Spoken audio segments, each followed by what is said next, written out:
Hi friends, welcome to Indhu's kitchen. இன்னைக்கு நம்ம சேனல்ல ரொம்ப சிம்பிளா டேஸ்டா பச்சைமிளகாய் சட்னி எப்படி செய்யறதுன்னு பார்க்கலாம்.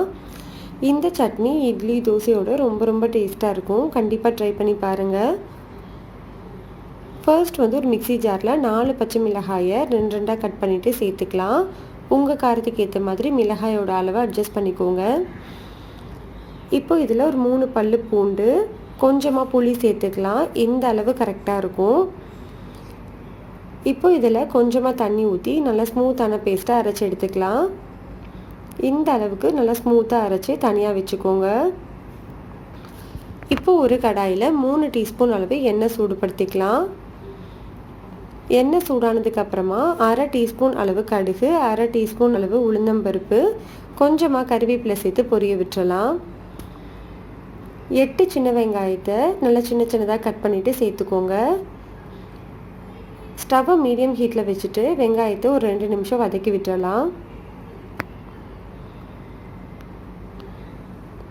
வெங்காயம் இந்த அளவுக்கு வதங்கினதுக்கு அப்புறமா நம்ம ஏற்கனவே அரைச்சி வச்சிருக்கிற பச்சை மிளகாய் பேஸ்ட்டை சேர்த்துடலாம்.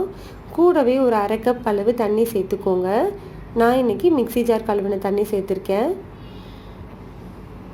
இப்போ இதை நல்லா மிக்ஸ் பண்ணி விட்டுருங்க. இந்த சட்னிக்கு ஒரு 1/2 டீஸ்பூன் அளவு உப்பு, 1/8 டீஸ்பூன் அளவு பெருங்காயத்தூள் சேர்த்துக்கலாம். நல்லா மிக்ஸ் பண்ணி விட்டுட்டு ஒரு மூடி போட்டு ஸ்டவ்வை மீடியம் ஹீட்டில் வச்சு 5 நிமிஷம் கொதிக்க வச்சுக்கலாம்.